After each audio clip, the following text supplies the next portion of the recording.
ਸਤਿ ਸ਼੍ਰੀ ਅਕਾਲ। ਤੁਸੀਂ ਵੇਖ ਰਹੇ ਹੋ ਪੰਜਾਬ ਮੇਲ USA TV NRI ਵਰਡ ਦੇ ਵਿੱਚ ਸਵਾਗਤ। ਮੈਂ ਹਾਂ ਸੰਜੀਵ ਯਸ਼ ਖੰਨਾ। ਅਮਰੀਕਨ ਇਕਨੋਮੀ ਸੋ ਉਹਦੇ ਬਾਰੇ ਕਿਹਾ ਜਾ ਰਿਹਾ ਕਿ ਬੈਂਕਸ ਦਾ ਜੋ ਇੰਪੈਕਟ ਪੈਣਾ ਹੈ, ਬੈਂਕਿੰਗ ਸਿਸਟਮ ਦਾ ਜੋ ਇੰਪੈਕਟ ਪੈਣਾ ਹੈ ਇਕਨੋਮੀ ਦੇ ਉੱਤੇ, ਉਹਦੇ ਕਰਕੇ ਰਿਸੈਸ਼ਨ ਵੱਲ ਵੱਧਦੀ ਪਈ ਹੈ ਅਮਰੀਕਾ ਦੀ ਇਕਨੋਮੀ।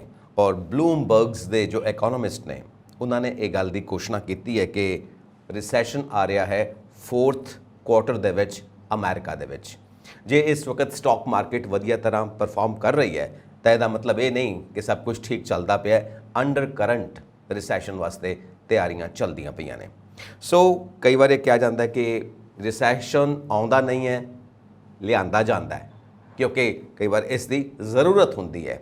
ਪਰ ਸੱਚਾਈ ਕੀ ਹੈ ਇਹਦੇ ਬਾਰੇ ਜ਼ਰੂਰ ਜਾਣਾਂਗੇ, ਕਿਉਂਕਿ ਕੰਜ਼ਿਊਮਰਸ ਜੋ ਨੇ ਅਮਰੀਕਾ ਦੇ ਉਹ ਇਨਵੈਸਟ ਕਰ ਰਹੇ ਨੇ। ਇਨਵੈਸਟ ਮਤਲਬ ਰੋਜ਼ ਦੀਆਂ ਚੀਜ਼ਾਂ ਖਰੀਦ ਰਹੇ ਨੇ। ਇਨਵੈਸਟ ਇਸ ਕਰਕੇ ਕਿਹਾ ਜਾਂਦਾ ਹੈ ਕਿਉਂਕਿ ਉਹਨਾਂ ਦੇ ਚੀਜ਼ਾਂ ਖਰੀਦਣ ਨਾਲ ਮਨੀ ਪੰਪ ਅਪ ਹੁੰਦੀ ਆ ਇਕਨੋਮੀ ਦੇ ਵਿੱਚ। ਉਹ ਪੈਸਾ ਦਿੰਦੇ ਨੇ ਤੇ ਇਕਨੋਮੀ ਅੱਗੇ ਰਨ ਕਰਦੀ ਹੈ। ਪਰ ਕੁਝ ਇੱਕ ਰਿਪੋਰਟਸ ਆਈਆਂ ਨੇ, ਜਿਸ ਤਰ੍ਹਾਂ ਫਿਚ ਦੀ ਰਿਪੋਰਟ ਆਈ ਹੈ ਔਰ ਉਸਨੇ ਰਿਸੈਸ਼ਨ ਦੀ ਜਾਣਕਾਰੀ ਦਿੱਤੀ ਹੈ।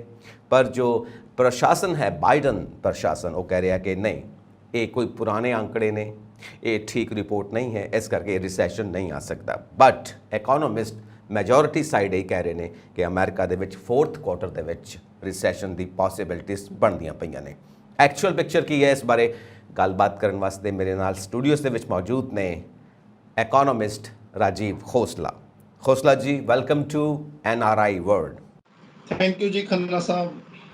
ਸੋ ਦੋ ਤਰ੍ਹਾਂ ਦੀਆਂ ਧਾਰਨਾਵਾਂ ਬਣਦੀਆਂ ਪਈਆਂ ਨੇ ਖੋਸਲਾ ਜੀ। ਇੱਕ ਤਾਂ ਫਿਚ ਦੀ ਰਿਪੋਰਟ ਕਹਿ ਰਹੀ ਹੈ ਰਿਸੈਸ਼ਨ ਇਜ਼ ਕਮਿੰਗ, ਸੋ दूसरा प्रशासन कह रहा है, फेड कह रहा है no, it is not true. What's the actual picture Rajiv ji? देखो सर, ਫਿਚ ਔਰ ਜਿਸ ਤਰੀਕੇ ਦੇ ਨਾਲ ਬਾਈਡਨ ਪ੍ਰਸ਼ਾਸਨ ਨੇ ਇਹਨਾਂ ਦੇ ਦਾਅਵਿਆਂ ਦੇ ਵਿੱਚ ਜ਼ਰੂਰ ਕਿਤੇ ਨਾ ਕਿਤੇ ਇੱਕ ਕੰਟਰਾਡਿਕਸ਼ਨ ਨਜ਼ਰ ਆ ਰਹੀ ਹੈ। ਫਿਚ ਨੇ ਆਪਣੇ ਦਾਅਵੇ ਜਿਹੜੇ ਕੀਤੇ ਆ, ਉਹ ਕੋਈ ਜਿਹੜੇ ਤੱਥ ਲਿੱਤੇ ਆ ਉਹ ਆਪਣੇ ਤਰੀਕੇ ਨਾਲ ਲਿੱਤੇ ਨੇ। ਉਹਨਾਂ ਦੀ ਆਪਾਂ ਗੱਲ ਅੱਗੇ ਕਰਦੇ ਹਾਂ ਵੀ ਕਿਵੇਂ ਔਰ ਕਿਉਂ ਉਹਨਾਂ ਨੇ ਰਿਸੈਸ਼ਨ ਦੀ ਗੱਲ ਕੀਤੀ ਹੈ। ਲੇਕਿਨ ਜਿਸ ਤਰੀਕੇ ਨਾਲ ਬਾਈਡਨ ਪ੍ਰਸ਼ਾਸਨ ਨੇ, ਉੱਥੇ ਦੇ ਜੈਨੇਟ ਯੈਲਨ ਜਿਹੜੇ ਟ੍ਰੈਜਰੀ ਸੈਕਟਰੀ ਨੇ, ਉਹਨਾਂ ਨੇ ਇਸ ਚੀਜ਼ ਨੂੰ ਇਮੀਡੀਏਟਲੀ, ਬਿਲਕੁਲ ਘੰਟੇ 2 ਘੰਟੇ ਦੇ ਵਿੱਚ ਹੀ ਉਹਨਾਂ ਦੇ ਟਵੀਟ ਆਣੇ ਸ਼ੁਰੂ ਹੋ ਗਏ। ਉਹਨਾਂ ਨੇ ਇਸ ਚੀਜ਼ ਨੂੰ ਨਕਾਰਤਾ ਕਿ ਨਹੀਂ, ਅਸੀਂ ਤਾਂ ਇਸ ਤੋਂ ਉੱਪਰ ਆ ਚੁੱਕੇ ਹਾਂ। ਔਰ ਇਹ ਕਿਸੇ ਹੱਦ ਤੱਕ ਮੈਨੂੰ ਲੱਗਦਾ ਵੀ ਉਹਨਾਂ ਦੀ ਗੱਲ ਠੀਕ ਵੀ ਹੈ ਜੈਨੇਟ ਯੈਲਨ ਦੀ, ਕਿਉਂਕਿ 6 ਮਹੀਨੇ ਪਹਿਲਾਂ ਜ਼ਰੂਰ ਇਦਾਂ ਦੀਆਂ ਪਰਿਸਥਿਤੀਆਂ ਬਣੀਆਂ ਸਨ ਜਦੋਂ ਅਸੀਂ ਬੈਂਕਾਂ ਦੇ ਅਮਰੀਕਾ ਦੇ ਵਿੱਚ ਡੁੱਬਣ ਦੇ ਉੱਥੇ ਅਸਾਰ ਬਣ ਗਏ ਸਨ। ਅਸੀਂ ਉਹਨਾਂ ਨੂੰ ਡੁੱਬਦੇ ਹੋਏ ਵੇਖਿਆ, ਚਾਹੇ ਉਹ ਸਿਲੀਕਨ ਵੈਲੀ ਬੈਂਕ ਸੀ, ਸਿਗਨੇਚਰ ਬੈਂਕ ਸੀ ਜਾਂ ਫਸਟ ਰਿਪਬਲਿਕ ਬੈਂਕ ਸੀ। ਉਸ ਵੇਲੇ ਜ਼ਰੂਰ ਇਦਾਂ ਲੱਗ ਰਿਹਾ ਸੀਗਾ ਕਿ ਅਮਰੀਕਾ ਦੇ ਵਿੱਚ ਕਿਤੇ ਨਾ ਕਿਤੇ ਪ੍ਰੋਬਲਮ ਜਿਹੜੀ ਹੈ ਉਹ ਬਣਨ ਜਾ ਰਹੀ ਹੈ ਰਿਸੈਸ਼ਨ ਦੀ। ਲੇਕਿਨ ਉਸ ਤੋਂ ਬਾਅਦ ਜਿਸ ਤਰੀਕੇ ਦੇ ਨਾਲ ਅਮਰੀਕਾ ਉੱਪਰ ਆਇਆ ਹੈ, ਉਸ ਚੀਜ਼ ਨੂੰ ਦੇਖ ਕੇ ਤਾਂ ਲੱਗਦਾ ਵੀ ਇਹ ਥੋੜਾ ਜਿਹਾ ਇਹਨਾਂ ਦੇ ਜਿਹੜੇ ਡਾਟਾ ਹੈ ਉਹ ਆਊਟਡੇਟਡ ਹੈ। ਜਿਹੜੀ ਗੱਲ ਜੈਨੇਟ ਯੈਲਨ ਨੇ ਵੀ ਕਹੀ ਹੈ, ਜਾਂ ਉਹਨਾਂ ਦੇ ਨਾਲ ਲੈਰੀ ਸਮਰਸ ਜਿਹੜੇ ਨੇ ਪੁਰਾਣੇ ਉੱਥੇ ਦੇ ਟ੍ਰੈਜਰੀ ਸੈਕਟਰੀ ਰਹੇ ਨੇ, ਜਾਂ ਉਹਨਾਂ ਦੇ ਨਾਲ ਜਿਹੜੇ ਬਰਨਸਟੀਨ ਨੇ, ਇਕਨੋਮਿਕ ਐਡਵਾਈਜ਼ਰ ਜਿਹੜੇ ਨੇ ਵਾਈਟ ਹਾਊਸ ਦੇ, ਬਰਨਸਟੀਨ ਨੇ ਵੀ ਇਹੀ ਗੱਲ ਕਹੀ ਹੈ ਵੀ ਇਦਾਂ ਲੱਗਦਾ ਵੀ ਇਹ ਜਿਹੜਾ ਡਾਟਾ ਹੈ ਇਹ ਪੁਰਾਣੇ ਟਾਈਮ ਦਾ ਹੈ। ਲੇਟੈਸਟ ਇਹਦੇ ਵਿੱਚ ਇੱਕ ਹੋਰ ਘਟਨਾ ਹੋਈ ਹੈ, ਸਾਰੇ ਦਰਸ਼ਕਾਂ ਦੇ ਲਈ ਆਪਾਂ ਜ਼ਰੂਰ ਇਸ ਚੀਜ਼ ਨੂੰ ਦੱਸ ਦਈਏ ਕਿ ਕੱਲ ਹਿੰਦੁਸਤਾਨ ਦੇ ਅਖਬਾਰਾਂ ਦੇ ਵਿੱਚ ਇਹ ਚੀਜ਼ ਛਪੀ ਹੈ ਕਿ ਉੱਥੇ ਦਾ ਇੱਕ ਬੈਂਕ ਹੈ JP ਮੋਰਗਨ ਨੇ ਅਗੇਨ ਜਿਹੜਾ ਸਰਕਾਰ ਵਾਲਾ ਪੱਖ ਪੂਰਦੇ ਹੋਏ ਇਹ ਗੱਲ ਕਹੀ ਹੈ ਕਿ ਰਿਸੈਸ਼ਨ ਦੇ ਚਾਂਸਸ ਹੁਣ ਅਮਰੀਕਾ ਦੇ ਵਿੱਚ ਘਟ ਗਏ ਹੈ। ਇਦਾਂ ਲੱਗਦਾ ਵੀ ਮੰਦੀ ਜਿਹੜੀ ਹੈ ਸ਼ਾਇਦ ਅਮਰੀਕਾ ਉਹਨੂੰ ਓਵਰਕਮ ਕਰ ਚੁੱਕਾ ਹੈ। ਜ਼ਰੂਰ ਇੱਕ ਪ੍ਰੋਬਲਮ ਆਈ ਸੀ, ਇੱਕ ਸਮਾਂ ਇਦਾਂ ਦਾ ਬਣ ਗਿਆ ਸੀਗਾ, ਈਵਨ ਮਈ ਮਹੀਨੇ ਦੇ ਵਿੱਚ ਵੀ ਇਦਾਂ ਲੱਗਦਾ ਸੀ ਅਮਰੀਕਾ ਡਿਫਾਲਟ ਕਰ ਜਾਏਗਾ, ਕਿਉਂਕਿ ਅਮਰੀਕਾ ਨੇ ਜਿੰਨਾ ਕੁ ਇਹ ਬਾਈਡਨ ਪ੍ਰਸ਼ਾਸਨ ਨੇ ਪਿਛਲੇ ਸਾਲ ਦੇ ਲਈ ਬਜਟ ਦੇ ਵਿੱਚ ਉਧਾਰ ਚੱਕਣਾ ਸੀਗਾ, ਜਿੰਨਾ ਕੁ ਉਹਨਾਂ ਨੇ ਪਬਲਿਕ ਡੈਟ ਦੀ ਗੱਲ ਕੀਤੀ ਸੀਗੀ, ਉਹ ਪੂਰਾ ਹੋ ਗਿਆ ਸੀ। ਉਹ ਡੈਟ ਜਿਹੜਾ ਸੀਗਾ ਉਹ ਹੁਣ ਅੱਗੇ ਲੈ ਕੇ ਜਾਣ ਦੀ ਗੱਲ ਵੀ ਅੱਗੇ ਹੁਣ ਇਹਨਾਂ ਨੂੰ ਜਿਹੜਾ ਬਾਈਡਨ ਪ੍ਰਸ਼ਾਸਨ ਹੈ ਉਹਨਾਂ ਨੂੰ ਹੋਰ ਕਰਜ਼ਾ ਨਹੀਂ ਮਿਲ ਸਕੇਗਾ। ਰਿਪਬਲਿਕਨਸ ਜਿਹੜੇ ਨੇ ਬਾਈਡਨ ਪ੍ਰਸ਼ਾਸਨ ਨੂੰ ਹੋਰ ਕਰਜ਼ਾ ਚੁੱਕਣ ਦੇ ਲਈ ਇਜਾਜ਼ਤ ਨਹੀਂ ਦੇਣਗੇ। ਉਸ ਵੇਲੇ ਇੱਕ ਕਨਫਲਿਕਟ ਦੀ ਸਥਿਤੀ ਇਦਾਂ ਦੀ ਸਥਿਤੀ ਹੋ ਚੁੱਕੀ ਸੀ, ਬੈਂਕਸ ਗਿਰ ਰਹੇ ਸੀ, ਪ੍ਰਸ਼ਾਸਨ ਜਿਹੜਾ ਸੀਗਾ ਉਹ ਕਿਤੇ ਨਾ ਕਿਤੇ ਉਹਦੇ ਹੱਥ ਬੰਨੇ ਗਏ ਸੀ ਵੀ ਉਹ ਹੋਰ ਖਰਚਾ ਲੋਕਾਂ ਦੇ ਉੱਤੇ ਨਹੀਂ ਸੀ ਕਰ ਸਕਦਾ। ਉਸ ਵੇਲੇ ਰਿਸੈਸ਼ਨ ਦੀ ਸਥਿਤੀਆਂ ਜ਼ਰੂਰ ਬਣ ਰਹੀਆਂ ਸੀ, ਲੇਕਿਨ ਜਿਸ ਤਰੀਕੇ ਨਾਲ ਹੁਣ ਸਥਿਤੀਆਂ ਹੈਗੀਆਂ ਨੇ ਇਹਦੇ ਚ ਲੱਗਦਾ ਨਹੀਂ ਵੀ ਰਿਸੈਸ਼ਨ ਦੇ ਵਿੱਚ ਅਮਰੀਕਾ ਜਾ ਰਿਹਾ। ਸੋ ਯੂਐਸ ਬੈਂਕਿੰਗ ਦੀ ਕ੍ਰਾਈਸਿਸ ਉਹਦਾ ਜ਼ਿਕਰ ਹੋ ਰਿਹਾ ਹੈ, ਨਾਲ ਜ਼ਿਕਰ ਹੋ ਰਿਹਾ ਹੈ ਕਿ ਜੋ ਯੂਨਾਈਟਿਡ ਸਟੇਟਸ ਦਾ ਡਾਲਰ ਹੈ ਉਹਦੀ ਡੋਮੀਨੈਂਸ ਘਟਦੀ ਜਾ ਰਹੀ ਹੈ ਵਰਲਡ ਮਾਰਕੀਟ ਦੇ ਵਿੱਚ, ਇਹ ਵੀ ਗੱਲ ਹੋ ਰਹੀ ਹੈ। ਸੋ ਤੁਸੀਂ ਕਿਹਾ ਕਿ ਫੈਡਰਲ ਰਿਜ਼ਰਵ ਆਪਣੀਆਂ ਦਲੀਲਾਂ ਦੇ ਰਿਹਾ ਹੈ, JP ਮੋਰਗਨ ਆਪਣੀਆਂ ਦਲੀਲਾਂ ਦੇ ਰਹੇ ਨੇ, ਬਾਈਡਨ ਪ੍ਰਸ਼ਾਸਨ ਆਪਣੀਆਂ ਦਲੀਲਾਂ ਦੇ ਰਹੇ ਨੇ। ਉਹਦੇ ਤਿੰਨੋਂ ਦਲੀਲਾਂ ਕਾਮਨ ਨੇ ਕਿ ਰਿਸੈਸ਼ਨ ਦਾ ਕੋਈ ਚਾਂਸ ਹੀ ਨਹੀਂ ਹੈ ਅਮਰੀਕਾ ਦੇ ਵਿੱਚ। ਪਰ ਜੋ ਫਿਚ ਦੀ ਰਿਪੋਰਟ ਹੈ ਉਹ ਕਹਿ ਰਹੀ ਹੈ ਕਿ ਚਾਂਸ ਬਣਦਾ ਹੈ, ਔਰ ਉਹਨਾਂ ਨੇ AAA ਤੋਂ AA+ ਤੇ ਰੇਟਿੰਗ ਕਰ ਦਿੱਤੀ ਹੈ ਜੋ ਅਮਰੀਕਾ ਦੀ ਇਕਨੋਮੀ ਇਸ ਵਕਤ परफॉर्म करती पई है, मतलब डाउनग्रेड करके रख देता है।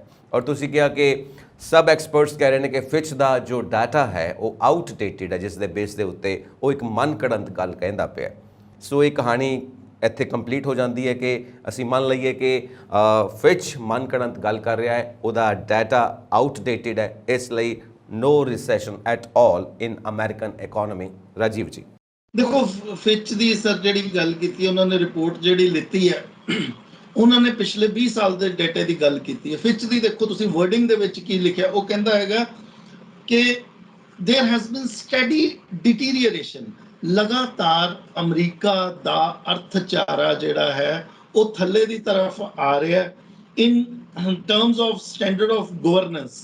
ਪਿਛਲੇ 20 ਸਾਲ ਦੇ ਵਿੱਚ ਜਿਸ ਤਰੀਕੇ ਦੇ ਗਵਰਨੈਂਸ ਅਮਰੀਕਾ ਦੇ ਵਿੱਚ ਰਹੀ ਹੈ ਵੱਖ-ਵੱਖ ਰਾਸ਼ਟਰਪਤੀਆਂ ਦੁਆਰਾ, ਚਾਹੇ ਉਹ ਬਰਾਕ ਓਬਾਮਾ ਰਹੇ ਨੇ, ਚਾਹੇ ਉਹ ਡੋਨਲਡ ਟਰੰਪ ਰਹੇ ਨੇ, ਜਾਂ ਹੁਣ ਜਿਸ ਤਰੀਕੇ ਦੇ ਨਾਲ ਬਾਈਡਨ ਸਾਹਿਬ ਰਹੇ ਹੈ, ਇਹਨਾਂ ਦੇ ਟਾਈਮ ਪੀਰੀਅਡ ਦੇ ਦੌਰਾਨ ਉਹ ਕਹਿੰਦੇ ਹੈ ਵੀ ਡਿਟੀਰੀਅਰੇਸ਼ਨ ਹੋਈ ਹੈ ਪਿਛਲੇ 20 ਸਾਲਾਂ ਦੇ ਵਿੱਚ। ਬਰਾਕ ਓਬਾਮਾ ਤੋਂ ਲੈ ਕੇ ਹੁਣ ਤੱਕ ਲਗਾਤਾਰ ਡਿਟੀਰੀਅਰੇਸ਼ਨ ਆ ਰਹੀ ਹੈ। ਸੋ ਇੱਥੋਂ ਇਦਾਂ ਲੱਗਦਾ ਵੀ ਉਹਨਾਂ ਨੇ ਜਿਹੜੀ ਗੱਲ ਕੀਤੀ ਉਹ ਪਿਛਲੀ ਗੱਲ ਕੀਤੀ ਹੈ, ਫਿਊਚਰਿਸਟਿਕ ਗੱਲ ਨਹੀਂ ਕੀਤੀ ਹੈ। ਜੋ ਐਗਜ਼ਿਸਟਿੰਗ ਸਰਕਮਸਟੈਂਸਸ, ਕਿਉਂਕਿ ਰਿਪੋਰਟ ਨੂੰ ਬਣਦੇ ਆ ਘੜਦੇ ਆ ਇੰਨਾ ਕਿ ਟਾਈਮ ਲੱਗ ਜਾਂਦਾ, 6 ਮਹੀਨੇ ਤਾਂ ਰਿਪੋਰਟ ਨੂੰ ਰਿਲੀਜ਼ ਕਰਦੇ ਵੀ ਲੱਗ ਜਾਂਦੇ ਨੇ, ਤਾਂ ਉਹਨਾਂ ਦਾ ਇਸ ਕਰਕੇ ਆਊਟਡੇਟਡ ਹੋਣ ਦੀ ਸੰਭਾਵਨਾ ਹੈ। ਲੇਕਿਨ ਇੱਕ ਦੋ ਚੀਜ਼ਾਂ ਉਹਨਾਂ ਨੇ ਬਿਲਕੁਲ ਵਾਜਬ ਕਹੀਆਂ ਨੇ, ਉਹਨਾਂ ਦਾ ਜਿਹੜਾ ਫਿਚ ਨੇ ਗੱਲਾਂ ਕੀਤੀਆਂ ਉਹਨਾਂ ਦੇ ਵਿੱਚ ਤੱਥ ਹੈ, ਉਹਨੂੰ ਅਸੀਂ ਨਿਗੇਟ ਨਹੀਂ ਕਰ ਸਕਦੇ। ਉਹਨਾਂ ਨੇ ਕਿਹਾ ਬਈ 2025 ਤੱਕ ਜਿਹੜਾ ਸਰਕਾਰ ਦਾ ਖਰਚਾ ਹੈ, ਫਿਸਕਲ ਡੈਫਿਸਿਟ ਜਿਹਨੂੰ ਕਹਿੰਦੇ ਅਸੀਂ, ਵਿੱਤੀ ਘਾਟਾ, ਜਿਹੜਾ ਸਰਕਾਰ ਦਾ ਘਾਟਾ ਹੈ, ਘਾਟਾ ਕਦੋਂ ਹੁੰਦਾ, ਜਾਂ ਤਾਂ ਸਾਡੇ ਕੋਲ ਜਦੋਂ ਪੈਸਾ ਨਾ ਆਵੇ ਜਾਂ ਸਾਡੇ ਖਰਚੇ ਜ਼ਿਆਦਾ ਹੋ ਜਾਣ। ਤਾਂ ਉਹਨੇ ਕਿਹਾ ਕਿ ਜਿਹੜਾ ਸਰਕਾਰ ਦਾ ਖਜ਼ਾਨਾ ਹੈ ਉਹ ਖਾਲੀ ਹੋਏਗਾ ਔਰ ਸਰਕਾਰ ਦਾ ਵਿੱਤੀ ਘਾਟਾ ਜਿਹੜਾ 2025 ਤੱਕ ਵੱਧਦਾ ਜਾਏਗਾ। ਇਹ ਉਹਨੇ ਫਿਊਚਰਿਸਟਿਕ ਗੱਲ ਕੀਤੀ। ਮੈਂ ਫਿਚ ਦੇ ਨਾਲ ਕਿਸੇ ਹੱਦ ਤੱਕ ਸਹਿਮਤ ਹੈ ਇਸ ਚੀਜ਼ ਦੇ ਉੱਤੇ ਕਿ ਇਹ ਗੱਲ ਠੀਕ ਹੈ। ਸਰਕਾਰਾਂ ਨੇ ਹੁਣ ਵੀ, ਚਾਹੇ ਉਹ ਹਾਊਸ ਆਫ ਰਿਪਰੈਜ਼ੈਂਟੇਟਿਵਸ ਦੇ ਵਿੱਚ, ਜਿੱਦਾਂ ਆਪਾਂ ਪਿਛਲੇ ਸਵਾਲ ਦੇ ਵਿੱਚ ਗੱਲ ਕੀਤੀ ਹੈ, ਹਾਊਸ ਆਫ ਰਿਪਰੈਜ਼ੈਂਟੇਟਿਵਸ 'ਚ ਜਿਹੜਾ ਬਾਈਡਨ ਪ੍ਰਸ਼ਾਸਨ ਜਿਹੜਾ ਹੈ, ਡੈਮੋਕ੍ਰੇਟਸ ਔਰ ਰਿਪਬਲਿਕਨਸ ਨੇ ਆਪਸ ਦੇ ਵਿੱਚ ਇੱਕ ਪੁਆਇੰਟ ਤੇ ਕੰਸੈਂਸਸ ਬਣਾਇਆ ਹੈ ਕਿ ਉਹ 31.4 ਟ੍ਰਿਲੀਅਨ ਜਿਹੜਾ US ਡਾਲਰ ਹੈ, ਯਾਨੀ 31.4 ਲੱਖ ਕਰੋੜ ਡਾਲਰ ਤੋਂ ਗਾਂ ਵੀ ਅੱਗੇ ਇਸ ਤੋਂ ਉੱਪਰ ਵੀ ਕਰਜ਼ੇ ਲੈ ਸਕਣਗੇ। ਤਾਂ ਇਹ ਵੀ ਪ੍ਰੋਬਲਮ ਜਿਹੜੀ ਹੈ ਇਹ ਦੱਸਦੀ ਹੈ ਕਿ ਸਰਕਾਰ ਕਰਜ਼ਿਆਂ ਦੇ ਵਿੱਚ ਜ਼ਿਆਦਾ ਫਸ ਰਹੀ ਹੈ। ਇੱਥੇ ਵੀ ਫਿਚ ਠੀਕ ਨਜ਼ਰ ਆ ਰਿਹਾ। ਤੀਸਰੀ ਚੀਜ਼ ਜਿਹੜੀ ਫਿਚ ਨੇ ਇੱਕ ਗੱਲ ਕੀਤੀ ਹੈ ਕਿ ਇਸ ਵੇਲੇ ਜਿਹੜਾ ਕਰਜ਼ਾ ਮਿਲ ਰਿਹਾ ਉਹ ਬੜੀਆਂ ਮਹਿੰਗੀਆਂ ਦਰਾਂ ਦੇ ਉੱਤੇ ਮਿਲ ਰਿਹਾ। Rate of interest world over ਜਿਹੜਾ ਹੈ ਇਸ ਵੇਲੇ ਬਹੁਤ ਹਾਈ ਹੈ। ਇਸ ਕਰਕੇ ਉਸ ਡੈਟ ਦੀ ਸਰਵਿਸਿੰਗ ਕਰਨਾ, ਉਸ ਜਿਹੜਾ ਕਰਜ਼ਾ ਇਸ ਵੇਲੇ ਸਰਕਾਰਾਂ ਲੈ ਰਹੀਆਂ, ਉਹ ਜਿਹੜੀ ਉਹਦੀ ਵਾਪਸੀ ਕਰਨਾ ਹੈ, ਉਹ ਕਿਤੇ ਨਾ ਕਿਤੇ ਸਰਕਾਰ ਨੂੰ ਰੋਕੇਗੀ ਖਰਚੇ ਕਰਨ ਤੋਂ ਲੋਕਾਂ ਦੇ ਪ੍ਰਤੀ। ਤਾਂ ਇਹ ਚੀਜ਼ਾਂ ਜਿਹੜੀਆਂ ਨੇ ਫਿਚ ਦੀ ਰਿਪੋਰਟ ਦੀਆਂ, ਇੱਥੇ ਤੱਕ ਤਾਂ ਚੀਜ਼ਾਂ ਹੈਗੀਆਂ ਠੀਕ। ਲੇਕਿਨ ਜਿਹੜਾ ਫਿਚ ਲਗਾਤਾਰ ਕਹਿੰਦਾ ਆ ਰਿਹਾ ਵੀ ਰਿਸੈਸ਼ਨ ਦੇ ਵਿੱਚ ਚਲਾ ਜਾਏਗਾ, ਉਹਨੂੰ ਲੈ ਕੇ ਹਜੇ ਖਦਸ਼ਾ ਬਣਦਾ ਜੀ, ਉਹਨੂੰ ਲੈ ਕੇ ਸ਼ੱਕ ਬਣਦਾ। ਓਕੇ, ਮਤਲਬ ਇਹ ਹੈ ਕਿ ਫਿਚ ਦੀ ਰਿਪੋਰਟ ਨੂੰ ਅਸੀਂ ਡਿਨਾਈ ਵੀ ਨਹੀਂ ਕਰ ਸਕਦੇ ਔਰ ਫਿਚ ਦੀ ਰਿਪੋਰਟ ਨੂੰ ਅਸੀਂ ਹੂਬਹੂ ਪੂਰੀ ਤਰ੍ਹਾਂ ਮੰਨ ਵੀ ਨਹੀਂ ਸਕਦੇ। ਚਾਂਸਸ ਹੈਗੇ ਨੇ ਕਿ ਰਿਸੈਸ਼ਨ ਆ ਵੀ ਸਕਦਾ ਹੈ, ਚਾਂਸਸ ਹੈਗੇ ਨੇ ਕਿ ਰਿਸੈਸ਼ਨ ਨਹੀਂ ਵੀ ਆ ਸਕਦਾ। ਪਰ ਇਸ ਵਕਤ ਅਮਰੀਕਾ ਦੇ ਜੋ ਬੈਂਕਿੰਗ ਸਿਸਟਮ ਦੀ ਸਾਰੀ ਪ੍ਰਣਾਲੀ ਹੈ ਉਹ ਕਿਸ ਲੈਵਲ ਤੇ ਪਰਫਾਰਮ ਕਰ ਰਹੀ ਹੈ, ਤੇ ਨਾਲ ਇਹਦੇ ਯੂਨਾਈਟਿਡ ਸਟੇਟਸ ਦਾ ਜੋ ਡਾਲਰ ਹੈ ਉਹ ਵਰਲਡ ਮਾਰਕੀਟ ਦੇ ਵਿੱਚ ਕਿਸ ਲੈਵਲ ਤੇ ਪਰਫਾਰਮ ਕਰ ਰਿਹਾ ਹੈ, ਇਹ ਦੋਵਾਂ ਚੀਜ਼ਾਂ ਨੂੰ ਜ਼ਰਾ ਸਾਈਮਲਟੇਨੀਅਸਲੀ ਸਮਝਾਓ ਸਾਨੂੰ ਰਾਜੀਵ। ਮੈਂ ਇੱਕ ਜਿਹੜੀ ਗੱਲ ਹੋਰ ਇਹਦੇ ਚ ਐਡ ਕਰਨਾ ਚਾਹੁੰਦਾ, ਪਿਛਲੇ ਵਾਲੇ ਆਪਾਂ ਸਵਾਲ ਨੂੰ ਜੇ ਆਪਾਂ ਕੰਟੀਨਿਊ ਕਰੀਏ, ਖੰਨਾ ਸਾਹਿਬ ਤੁਸੀਂ ਗੱਲ ਕੀਤੀ ਹੈ ਵੀ ਰਿਸੈਸ਼ਨ ਜਿਹੜਾ ਆ ਸਕਦਾ ਹੈ। ਮੈਂ ਇਹ ਗੱਲ ਨਹੀਂ ਕਹਿ ਰਿਹਾ ਕਿ ਰਿਸੈਸ਼ਨ ਆ ਸਕਦਾ। ਮੈਂ ਜੈਨੇਟ ਯੈਲਨ ਉਹਨਾਂ ਨੇ ਜਿਹੜੀ ਗੱਲ ਕੀਤੀ, ਰਿਸੈਸ਼ਨ ਤਾਂ ਆ ਹੀ ਨਹੀਂ ਰਿਹਾ ਉੱਥੇ। ਦੇ ਵਾਂਟ ਕਿ ਰਿਸੈਸ਼ਨ ਆ ਜਾਏ। ਇੰਨਾ ਵਿਆਜ ਚੱਕਣ ਦੇ ਬਾਵਜੂਦ 5.5% ਉੱਥੇ ਵਿਆਜ ਦੀ ਦਰ ਹੈ, ਉਸ ਦੇ ਬਾਵਜੂਦ ਉੱਥੇ ਰਿਸੈਸ਼ਨ ਨਹੀਂ ਆ ਰਿਹਾ, ਉੱਥੇ ਮੰਦੀ ਨਹੀਂ ਆ ਰਹੀ ਹੈ। ਅਨਇੰਪਲੋਇਮੈਂਟ ਦਾ ਜਿਹੜਾ ਡੇਟਾ ਹੈ ਉਹ ਬਹੁਤ ਸਲੋ ਵੱਧ ਰਹੀ ਹੈ। ਅਨਇੰਪਲੋਇਮੈਂਟ ਨਾਰਮਲੀ ਕੀ ਹੁੰਦਾ ਵੀ ਮੁਲਕਾਂ ਦੇ ਵਿੱਚ ਜਦੋਂ ਵਿਆਜ ਵੱਧ ਜਾਂਦਾ ਜਿਹੜੀ ਬੇਰੁਜ਼ਗਾਰੀ ਹੈ ਉਹ ਵੀ ਨਾਲ ਵੱਧ ਜਾਂਦੀ ਹੈ, ਲੇਕਿਨ ਅਮਰੀਕਾ ਦੇ ਵਿੱਚ ਇਦਾਂ ਨਹੀਂ ਹੋ ਰਿਹਾ। ਬੇਰੁਜ਼ਗਾਰੀ ਨਹੀਂ ਆ ਰਹੀ। ਕੱਲ ਵੀ ਜਿਹੜਾ ਡਾਟਾ ਆਇਆ ਅਮਰੀਕਾ ਦਾ ਉਹ ਅੰਕੜੇ ਇਹੀ ਦੱਸ, ਫਾਰਮ ਸੈਕਟਰ ਦੇ ਵਿੱਚ 1,67,000 ਵੈਕੈਂਸੀ ਜਿਹੜੀ ਹੈ ਭਰੀ ਗਈ ਹੈ। ਇਹ ਰਾਤ ਦਾ ਡਾਟਾ ਆਇਆ ਜੀ, ਮੈਂ ਦੇਰ ਰਾਤ ਦੇਖ ਰਿਹਾ ਸੀਗਾ ਉਸ ਡਾਟਾ ਨੂੰ। ਤਾਂ ਅਮਰੀਕਾ ਦੇ ਵਿੱਚ ਕਿਸੇ ਵੀ ਤਰੀਕੇ ਨਾਲ ਹਜੇ ਰਿਸੈਸ਼ਨ ਦੀ ਸੰਭਾਵਨਾ ਨਹੀਂ ਹੈ। ਜੇ ਕਿਤੇ ਰਿਸੈਸ਼ਨ ਬਣਦਾ ਵੀ ਬਹੁਤ ਛੋਟੇ ਟਾਈਮ ਦੇ ਲਈ ਉਹ ਰਿਸੈਸ਼ਨ ਹੋਏਗਾ। ਅਮਰੀਕਾ ਤਾਂ ਚਾਹੁੰਦਾ ਵੀ ਰਿਸੈਸ਼ਨ ਜਿਹੜਾ ਆਵੇ ਤਾਂ ਕਿ ਜਿਹੜੀ ਇਨਫਲੇਸ਼ਨ ਤੋਂ ਉੱਥੇ ਜਿਹੜੇ ਪ੍ਰਾਈਸ ਰਾਈਜ਼ ਹੋਈ ਹੈ, ਉੱਥੇ ਜਿਹੜੀ ਮਹਿੰਗਾਈ ਹੋਈ ਹੈ ਉਹਦੇ ਤੋਂ ਖਹਿੜਾ ਛੁੱਟੇ। ਅਮਰੀਕਾ ਇਹ ਚੀਜ਼ ਮੰਗਦਾ ਲੇਕਿਨ ਇਹ ਚੀਜ਼ ਨਹੀਂ ਆ ਰਹੀ ਉੱਥੇ। ਹੁਣ ਮੈਂ ਤੁਹਾਡੇ ਦੂਜੇ ਸਵਾਲ ਦੇ ਉੱਤੇ ਆਉਣਾ ਜੀ, ਜਿਹੜੀ ਤੁਸੀਂ ਗੱਲ ਕੀਤੀ ਅਮਰੀਕੀ ਡਾਲਰ ਦੇ ਬਾਰੇ। ਠੀਕ ਹੈ, ਅਮਰੀਕਾ ਡਾਲਰ ਦਾ ਇਸ ਵੇਲੇ ਪੂਰਾ ਸਿੱਕਾ ਚੱਲਦਾ ਪਿਆ, ਇਹਦੇ 'ਚ ਕੋਈ ਦੋ ਰਾਏ ਨਹੀਂ ਹੈ। ਅਮਰੀਕੀ ਡਾਲਰ ਜਿਹੜਾ ਉਹਦੀ ਬਾਦਸ਼ਾਹਤ ਕਾਇਮ ਹੈ, ਹਰ ਪਾਸੇ ਉਹਦੀ ਬਾਦਸ਼ਾਹਤ ਕਾਇਮ ਹੋਈ ਹੈ। ਲੇਕਿਨ ਜਿਸ ਤਰੀਕੇ ਨਾਲ ਇੱਕ ਖਿੱਤਾ ਜਿਹੜਾ ਇੱਥੇ ਕ੍ਰੀਏਟ ਹੋ ਰਿਹਾ, ਬਣ ਰਿਹਾ, Russia, China, Iran, Gulf, Pakistan, ਇਹ ਲੋਕ ਜਿਹੜੇ, ਇਹ ਮੁਲਕ ਜਿਹੜੇ ਇਕੱਠੇ ਹੋ ਰਹੇ ਨੇ, ਇਹ ਇਦਾਂ ਹੋ ਰਿਹਾ ਵੀ ਚਾਈਨਾ ਜਿਹੜਾ ਹੈ ਇਹਦੇ 'ਚ ਡਾਲਰ ਨੂੰ ਜ਼ਰੂਰ ਇੱਕ ਥ੍ਰੈਟ ਦੇ ਰਿਹਾ। ਕਿਉਂਕਿ ਚਾਈਨਾ ਨੇ ਕੀਤਾ ਕੀ ਹੈ, ਚਾਈਨਾ ਹਰੇਕ ਮੁਲਕ ਨੂੰ ਇੱਕੋ ਹੀ ਗੱਲ ਕਹਿ ਰਿਹਾ ਹੈ ਵੀ ਯੂਆਨ ਦੇ ਵਿੱਚ ਪੇਮੈਂਟਸ ਕਰੋ। ਹਿੰਦੁਸਤਾਨ ਜਿਹੜਾ ਰਸ਼ੀਆ ਤੋਂ ਤੇਲ ਲੈ ਰਿਹਾ, ਹਾਲਾਂਕਿ ਉਹਨੇ ਹੁਣ ਬੰਦ ਕਰਤਾ ਪਿਛਲੇ ਮਹੀਨੇ ਡੇਢ ਤੋਂ, ਲੇਕਿਨ ਜਿਹੜਾ ਪਹਿਲੋਂ ਤੇਲ ਲਿੱਤਾ ਉਹਦੀ ਪੇਮੈਂਟਸ ਉਹ ਯੂਆਨ ਦੇ ਵਿੱਚ ਕਰ ਰਿਹਾ।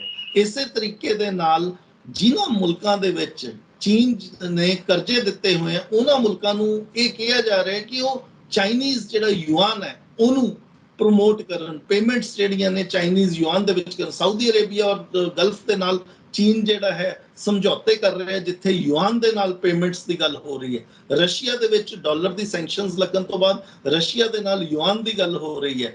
ਓਵਰ ਐਂਡ ਅਬਵ ਚਾਈਨਾ ਜਿਹੜਾ ਹੈ ਜਿਸ ਸਪੀਡ ਦੇ ਨਾਲ ਡਿਜੀਟਲ ਯੂਆਨ ਨੂੰ ਪ੍ਰਮੋਟ ਕਰ ਰਿਹਾ ਹੈ, ਉਹ ਡਾਲਰ ਨੂੰ ਜ਼ਰੂਰ ਕਿਤੇ ਨਾ ਕਿਤੇ ਆਉਣ ਵਾਲੇ ਸਮੇਂ ਦੇ ਵਿੱਚ ਖਤਰੇ ਦੀ ਘੰਟੀ ਵਜਾਏਗਾ। ਤੇ ਮੈਂ ਅਮਰੀਕਾ ਦੇ ਬੈਂਕਿੰਗ ਸਿਸਟਮ ਦਾ ਵੀ ਪੁੱਛ ਰਿਹਾ ਸੀ ਕਿ ਕਿਉਂਕਿ ਫੇਲ ਹੋਏ ਨੇ 2 ਬੈਂਕਸ, ਔਰ ਇਸ ਵਕਤ ਪਰਫਾਰਮ ਕਿੱਦਾਂ ਕਰ ਰਹੀ ਹੈ ਬੈਂਕਿੰਗ ਸਿਸਟਮ ਪ੍ਰਣਾਲੀ ਅਮਰੀਕਾ ਦੇ ਵਿੱਚ। ਬੈਂਕਿੰਗ ਸਿਸਟਮ ਉੱਥੇ ਅਮਰੀਕਨ ਬੈਂਕਿੰਗ ਸਿਸਟਮ ਇਸ ਟਾਈਮ ਹਜੇ ਰੋਬਸਟ ਹੈ। ਉੱਥੇ ਕੋਈ ਮੈਨੂੰ ਨਹੀਂ ਨਜ਼ਰ ਆਇਆ ਕਿਸੇ ਤਰੀਕੇ ਦੀ ਕੋਈ ਇਦਾਂ ਦੀ ਗਤੀਵਿਧੀ ਵੀ ਬੈਂਕਾਂ ਦੇ ਉੱਤੇ ਕਿਸੇ ਤਰੀਕੇ ਦਾ ਸੰਕਟ ਚੱਲ ਰਿਹਾ ਹੋਵੇ। ਹਜੇ ਤੱਕ ਤਾਂ ਠੀਕ ਹੈ ਜੀ, ਮੌਜੂਦਾ ਹਾਲਾਤ ਦੇ ਵਿੱਚ ਹਜੇ ਬੈਂਕਸ ਠੀਕ ਹੈ। ਜਦੋਂ ਕਿਤੇ ਲੱਗੇਗਾ ਤਾਂ ਅਸੀਂ ਫਿਰ ਇੱਕ ਸ਼ੋਅ ਕਰਾਂਗੇ ਜਿਹਦੇ 'ਚ ਆਪਾਂ ਬੈਂਕਾਂ ਦੇ ਬਾਰੇ, ਕਿਹੜਾ ਸੰਕਟ ਆ ਰਿਹਾ, ਕਿਸ ਗੰਭੀਰਤਾ ਦੇ ਨਾਲ ਉਹਦੇ ਉੱਤੇ ਸੰਕਟ ਦੇ ਵਿੱਚ ਸੋਚਣ ਦੀ ਲੋੜ ਹੈ, ਉਹਦੇ ਤੇ ਵਿਚਾਰ ਵਟਾਂਦਰਾ ਕਰਾਂਗੇ ਜੀ। ਓਕੇ, 1 ਸਾਲ ਤੋਂ ਜ਼ਿਆਦਾ ਹੋ ਗਿਆ ਹੈ ਜੋ ਵਾਲ ਸਟਰੀਟ ਤੋਂ ਵੀ ਇਹ ਜਿਹੜੇ ਟੌਪ ਮਾਈਂਡਸ ਨੇ ਉਹ ਰਿਸੈਸ਼ਨ ਦੀ ਗੱਲ ਕਰ ਰਹੇ ਨੇ, ਔਰ ਨਾਲ ਦਰਜਨਾਂ ਦੀ ਗਿਣਤੀ ਦੇ ਵਿੱਚ ਸੀਈਓਜ਼ ਵੱਡੀਆਂ ਕੰਪਨੀਆਂ ਦੇ ਉਹ ਵੀ ਯੂਐਸ ਇਕੋਨਮੀ ਦੇ ਵਿੱਚ ਰਿਸੈਸ਼ਨ ਦੀ ਗੱਲ ਕਰ ਰਹੇ ਨੇ। ਬਟ 1 ਸਾਲ ਤੋਂ ਜ਼ਿਆਦਾ ਹੋ ਗਿਆ, ਹਜੇ ਤੱਕ ਇੱਦਾਂ ਦਾ ਕੋਈ ਵੀ ਸੰਕੇਤ, ਇੱਦਾਂ ਦਾ ਕੋਈ ਵੀ ਸਾਨੂੰ ਸਾਈਨ ਨਹੀਂ ਮਿਲਦਾ ਪਿਆ, ਕਿਉਂਕਿ 2023 ਦੇ ਵਿੱਚ ਵੀ ਬਹੁਤ ਰਿਮਾਰਕੇਬਲੀ ਪਰਫਾਰਮ ਕਰ ਰਹੀ ਹੈ ਅਮਰੀਕਾ ਦੀ ਇਕੋਨਮੀ। ਸੋ ਵਾਈ ਕੁਝ ਹੋਰ, ਜਿਸ ਤਰ੍ਹਾਂ ਮੈਂ ਸਟਾਰਟਿੰਗ 'ਚ ਗੱਲ ਕੀਤੀ, ਬਲੂਮਬਰਗਸ ਦੇ ਜੋ ਇਕੋਨੋਮਿਸਟ ਨੇ ਉਹ ਵੀ ਇਹ ਗੱਲ ਨੂੰ ਕਹਿ ਰਹੇ ਨੇ ਕਿ 4th ਕੁਆਰਟਰ ਦੇ ਵਿੱਚ ਸ਼ਾਇਦ ਰਿਸੈਸ਼ਨ ਵੱਲ ਅਸੀਂ ਵਧੀਏ। ਔਰ ਇੱਕ ਗੱਲ ਹੈ ਕਿ ਜੇ ਅਮਰੀਕਾ ਰਿਸੈਸ਼ਨ ਵੱਲ ਵੱਧਦਾ ਹੈ, ਚਾਈਨਾ ਦੇ ਵਿੱਚ ਆਲਰੇਡੀ ਰਿਸੈਸ਼ਨ ਦੇ ਸੰਕੇਤ ਮਿਲਦੇ ਪਏ ਨੇ, ਫਿਰ ਵੀ ਇੰਟਰਨੈਸ਼ਨਲ ਮਾਰਕੀਟ ਦੇ ਵਿੱਚ ਜੋ ਕਰੂਡ ਆਇਲ ਹੈ ਉਹਦੀਆਂ ਕੀਮਤਾਂ ਵੱਧਦੀਆਂ ਪਈਆਂ ਨੇ, ਕਿਉਂਕਿ ਦੈਟ ਇਜ਼ ਦਾ ਬੇਸਿਸ।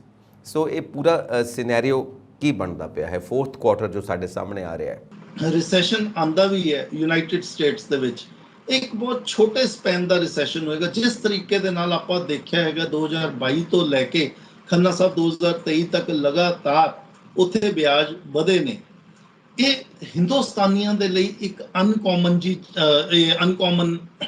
ਜਿਹੜੀ ਚੀਜ਼ ਨਹੀਂ ਹੈ ਇੱਥੇ ਤਾਂ, ਕਿਉਂਕਿ ਕਾਮਨਲੀ ਵਿਆਜ ਜਿਹੜੇ ਨੇ ਵੱਧਦੇ ਰਹਿੰਦੇ 6% 7%, ਜਾਂ ਜਿਹੜਾ ਡਿਵੈਲਪਿੰਗ ਮੁਲਕ ਨੇ ਬਾਕੀ ਵਿਕਾਸਸ਼ੀਲ ਦੇਸ਼ ਨੇ ਉੱਥੇ ਤਾਂ ਇਹ ਚੀਜ਼ਾਂ ਹੁੰਦੀਆਂ। ਲੇਕਿਨ ਅਮਰੀਕਾ ਵਰਗਾ ਮੁਲਕ ਜਿਹੜਾ ਬਹੁਤ ਵੱਡਾ ਮੁਲਕ ਹੈ, ਜਾਂ ਉਸਦੇ ਨਾਲ ਯੂਰਪ ਵਰਗੇ ਮੁਲਕ ਹੈ, ਉੱਥੇ ਯੂਰਪੀਅਨ ਸੈਂਟਰਲ ਬੈਂਕ ਜਾਂ ਬੈਂਕ ਆਫ ਇੰਗਲੈਂਡ, ਇੱਥੇ ਜਿਹੜੇ ਵਿਕਸਿਤ ਮੁਲਕ ਨੇ ਇਹਨਾਂ ਦੇ ਵਿੱਚ ਜੇ ਵਿਆਜ ਵੱਧਦਾ ਇੰਨਾ ਹਾਈ, ਤਾਂ ਇਹ ਇੱਕ ਚਰਚਾ ਦਾ ਵਿਸ਼ਾ ਉੱਥੇ ਬਣਦਾ ਹੈ।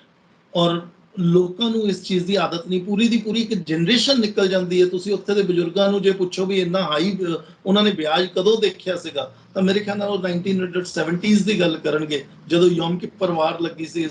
1970 ਦੇ ਵਿੱਚ ਇਹ ਐਡਾ ਜਿਹੜਾ ਵਿਆਜ ਸੀ ਉੱਥੇ ਵਧਿਆ। 50 ਸਾਲ ਉੱਥੇ ਵਿਆਜ ਨਹੀਂ ਵਧੇ ਨੇ ਇਸ ਹਾਈ ਤੇ। ਲੇਕਿਨ ਸਮੱਸਿਆ ਇਹ ਹੈ ਕਿ ਵਿਆਜ ਇੰਨਾ ਵਧਣ ਦੇ ਬਾਵਜੂਦ ਜਿਹੜਾ ਅਮਰੀਕਾ ਦੇ ਵਿੱਚ ਰਿਸੈਸ਼ਨ ਨਹੀਂ ਆ ਰਿਹਾ, ਜਿਹੜੀ ਮੰਦੀ ਦੀ ਅਮਰੀਕਾ ਵੇਟ ਕਰ ਰਿਹਾ ਸੀਗਾ ਵੀ ਮੰਦੀ ਆਵੇ, ਲੋਕ ਅਨਇੰਪਲੋਇਡ ਹੋਣ, ਉਹ ਚੀਜ਼ ਨਹੀਂ ਆ ਰਹੀ ਹੈ। ਸੋ ਇਹੀ ਜਵਾਬ ਜਿਹੜਾ ਹੈ ਮੈਨੂੰ ਲੱਗਦਾ ਵੀ ਇਹ ਜੁੜੇਗਾ, ਜਿਹੜਾ ਤੁਸੀਂ ਸਵਾਲ ਪੁੱਛਿਆ ਅੱਗੇ ਇਹਦੇ ਨਾਲ ਰਲਦਾ ਬਈ ਫਿਰ ਕੱਚੇ ਤੇਲ ਦੇ ਰੇਟ ਕਿਉਂ ਵੱਧ ਰਹੇ ਨੇ। ਕੱਚਾ ਤੇਲ ਦੇ ਰੇਟ ਵਧਣ ਦੇ ਹੋਰ ਵੀ ਕਾਰਨ ਨੇ। ਇੱਕ ਕਾਰਕ ਤਾਂ ਇਹ ਹੈ ਵੀ ਅਮਰੀਕਾ ਜਿਹੜਾ ਹੈ ਉੱਥੇ ਰਿਸੈਸ਼ਨ ਨਹੀਂ ਆ ਰਿਹਾ, ਇਹਦਾ ਮਤਲਬ ਉੱਥੇ ਦੀ ਇੰਡਸਟਰੀ ਕੰਮ ਕਰ ਰਹੀ ਹੈ, ਉੱਥੇ ਦੇ ਲੋਕਾਂ ਨੂੰ ਨੌਕਰੀ ਮਿਲ ਰਹੀ ਹੈ, ਉੱਥੇ ਦੇ ਲੋਕਾਂ ਨੂੰ ਜਿਹੜਾ ਇਨਕਮਸ ਹੈ, ਆਮਦਨ ਹੋ ਰਹੀ ਹੈ, ਇਸ ਕਰਕੇ ਉੱਥੇ ਮੰਦਵਾੜਾ ਨਹੀਂ ਪਹੁੰਚ ਰਿਹਾ। ਇੱਕ ਕਾਰਨ ਇਸ ਕਰਕੇ ਜਿਹੜਾ ਪੈਟਰੋਲ ਡੀਜ਼ਲ ਹੈ ਜਾਂ ਗੈਸ ਹੈ ਉਹਦੀ ਡਿਮਾਂਡ ਉੱਥੇ ਬਰਕਰਾਰ ਹੈ। ਦੂਸਰਾ ਪੁਆਇੰਟ ਇਹਦੇ ਨਾਲ ਜਿਹੜਾ ਰਲਦਾ ਹੈ ਉਹ ਇਹ ਕਿ ਬਾਈਡਨ ਪ੍ਰਸ਼ਾਸਨ ਨੇ ਇਹ ਗੱਲ ਕਹੀ ਹੈ ਕਿ ਅਸੀਂ ਜਿਹੜੇ ਰਿਜ਼ਰਵ ਬਣਾਉਂਦੇ ਆ, ਜਿਹੜੇ ਉੱਥੇ ਤੇਲ ਦੇ ਰਿਜ਼ਰਵ ਬਣਾਉਂਦੇ ਆ, ਉਹ ਨਹੀਂ ਬਣਾ ਰਹੇ। ਜੇ ਉਹ ਹਜੇ ਤੇਲ ਦੇ ਰਿਜ਼ਰਵਸ ਜਿਹੜੇ ਨੇ ਉਹਨਾਂ ਨੂੰ ਪਤਾ ਵੀ ਰੇਟ ਹਾਈ ਹੈ, ਇਸ ਵੇਲੇ ਕੱਚੇ ਤੇਲ ਦੇ ਰੇਟ ਜਿਹੜੇ ਨੇ ਉਹ $85-86 ਪ੍ਰਤੀ ਬੈਰਲ ਤੇ ਪਹੁੰਚੇ ਹੋਏ ਆ ਬ੍ਰੈਂਟ ਕਰੂਡ ਦੇ। ਔਰ ਜਿਹੜਾ ਵੈਸਟ ਟੈਕਸਾਸ ਦਾ ਇੰਟਰਮੀਡੀਏਟ ਹੈ, WTI ਦਾ ਜਿਹੜਾ ਰੇਟ ਹੈ, ਜਿਹੜਾ ਅਮਰੀਕਾ ਚੋਂ ਤੇਲ ਨਿਕਲਦਾ ਹੈ, ਉਸ ਤੇਲ ਦੇ ਰੇਟ ਵੀ 80 ਤੋਂ 81 ਡਾਲਰ ਪ੍ਰਤੀ ਬੈਰਲ ਚੱਲ ਰਹੇ। ਸੋ ਇਸ ਰੇਟ ਦੇ ਉੱਤੇ ਉਹ ਹਜੇ ਜਿਹੜਾ ਹੈ ਕਿਸੇ ਤਰੀਕੇ ਦੇ ਨਾਲ ਹੋਰ ਜ਼ਿਆਦਾ ਡਿਮਾਂਡ ਨਹੀਂ ਕਰ ਰਹੇ ਤਾਂ ਕਿ ਤੇਲ ਨੂੰ ਕੂਲ ਰੱਖਿਆ ਜਾਵੇ, ਉਹਦੀ ਹੋਰ ਜ਼ਿਆਦਾ ਮੰਗ ਜਿਹੜੀ ਹੈ ਨਾ ਕੀਤੀ ਜਾਵੇ।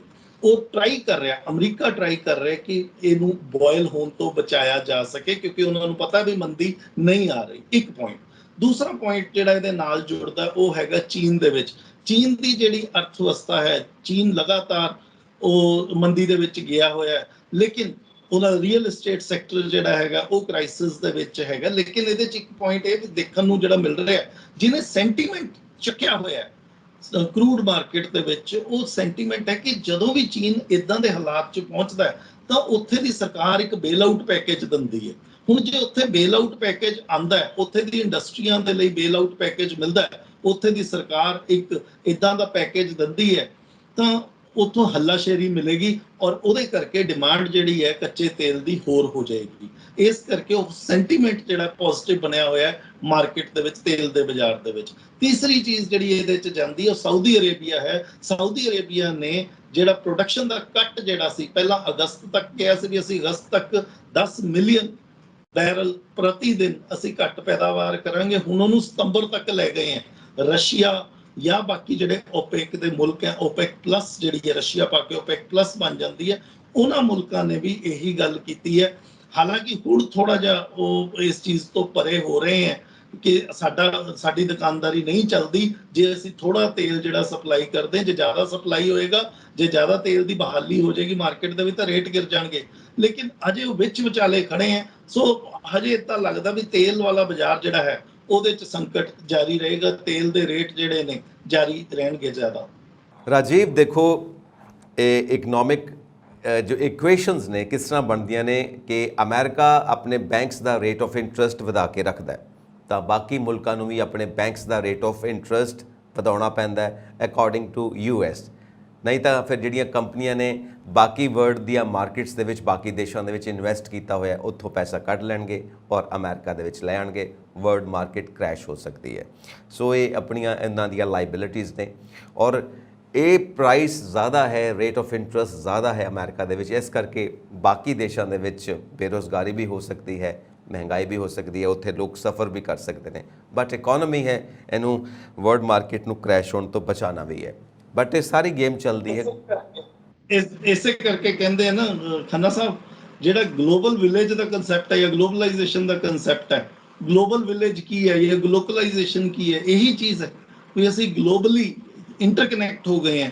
ਇੱਕ ਮੁਲਕ ਦੀ ਸਮੱਸਿਆ ਦੂਜੇ ਮੁਲਕ ਦੇ ਵਿੱਚ ਟਰੈਵਲ ਕਰਦੀ ਹੈ, ਇਹ ਵੱਡੇ ਮੁਲਕਾਂ ਦੀ ਤਾਂ ਬਹੁਤ ਹੀ ਜ਼ਿਆਦਾ ਟਰੈਵਲ ਕਰਦੀ ਹੈ। ਤਾਂ ਫਰੇਜ਼ ਜਿਹੜੇ ਬਣੇ, van US sneezes rest of the world catches cold, ਜੇ US ਛੋਟੀ ਜਿਹੀ ਛਿੱਕ ਵੀ ਮਾਰ ਦਿੰਦਾ ਤਾਂ ਜਿਹੜਾ ਬਾਕੀ ਦੁਨੀਆ ਦੇ ਵਿੱਚ ਜਿਹੜਾ ਉਹਨਾਂ ਨੂੰ ਬੁਖਾਰ ਆਉਣਾ ਸ਼ੁਰੂ ਹੋ ਜਾਂਦਾ, ਜ਼ੁਕਾਮ ਆਉਣਾ ਸ਼ੁਰੂ ਹੋ ਜਾਂਦਾ।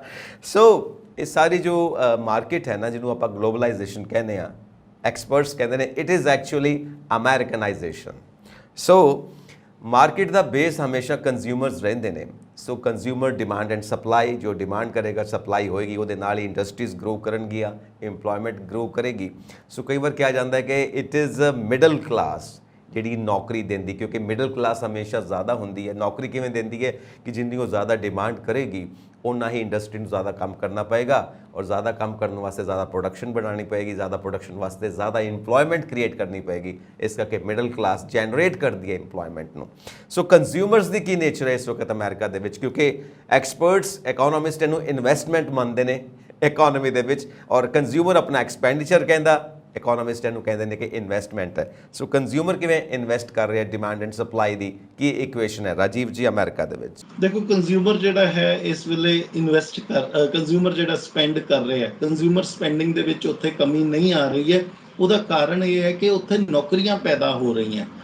ਜਦ ਤੱਕ ਨੌਕਰੀਆਂ ਪੈਦਾ ਹੁੰਦੀਆਂ ਰਹਿਣਗੀਆਂ, ਜਦ ਤੱਕ ਲੋਕਾਂ ਨੂੰ ਉਹਦੀ ਆਮਦਨ ਮਿਲਦੀ ਰਹੇਗੀ, ਉਦੋਂ ਤੱਕ ਅਰਥਚਾਰੇ ਦੇ ਵਿੱਚ ਰਿਵਰਸ ਗੀਅਰ ਨਹੀਂ ਲੱਗ ਸਕਦਾ। ਰਿਵਰਸ ਗੀਅਰ ਉਸ ਵੇਲੇ ਲੱਗਦਾ ਕਿਸੇ ਅਰਥਚਾਰੇ ਦੇ ਵਿੱਚ ਜਦੋਂ ਨੌਕਰੀਆਂ ਮਿਲਣੀਆਂ ਬੰਦ ਹੋ ਜਾਂਦੀਆਂ, ਅਨਇੰਪਲੋਇਮੈਂਟ ਜਿਹੜੀ ਹੈ ਵੱਧ ਜਾਂਦੀ ਹੈ। ਲੇਕਿਨ ਹਜੇ ਤੱਕ ਅਮਰੀਕਾ ਦੇ ਵਿੱਚ ਇਦਾਂ ਦਾ ਕੁਝ ਵੀ ਸਾਹਮਣੇ ਦੇਖਣ ਨੂੰ ਨਹੀਂ ਆ ਰਿਹਾ। ਹਾਂ, ਸਟੈਡੀਲੀ ਇੱਕ ਜ਼ਰੂਰ ਰਿਸੈਸ਼ਨ ਆ ਸਕਦਾ ਥੋੜੇ ਟਾਈਮ ਤੋਂ ਬਾਅਦ, ਪਰ ਔਰ ਉਹ ਛੋਟੇ ਜਿਹੇ ਲੈਵਲ ਦਾ ਹੋਏਗਾ। ਇਦਾਂ ਕੋਈ ਵੱਡਾ ਰਿਸੈਸ਼ਨ ਹੁਣ ਚਾਂਸ ਜਿਹੜਾ ਉਹ ਘੱਟ ਹੈ ਵੀ ਵੱਡਾ ਰਿਸੈਸ਼ਨ ਆਏਗਾ, ਕਿਉਂਕਿ consumer spending is very good. ਮੈਂ ਇੱਥੇ ਹਿੰਦੁਸਤਾਨ ਦੀ ਗੱਲ ਕਰਨਾ ਚਾਹੁੰਦਾ ਜੀ, ਨਾਲ ਪੰਜਾਬ ਦੀ ਵੀ ਗੱਲ ਕਰਨਾ ਚਾਹੁੰਦਾ ਹਾਂ। ਨਹੀਂ, ਹਿੰਦੁਸਤਾਨ ਦੇ ਵਿੱਚ ਜਦੋਂ ਅਸੀਂ ਕਹਿੰਦੇ ਵੀ ਹਿੰਦੁਸਤਾਨ ਜਿਹੜਾ ਰਿਸੈਸ਼ਨਰੀ ਫੇਜ਼ ਦੇ ਵਿੱਚ ਜਾ ਰਿਹਾ, ਲਗਾਤਾਰ ਸਾਡੀ GDP ਜਿਹੜੀ ਹੈ ਗਿਰਦੀ ਜਾ ਰਹੀ ਹੈ, ਉਹਦੀ ਕੰਟਰੈਕਸ਼ਨ ਦਾ ਕਾਰਨ ਕੀ ਹੈ?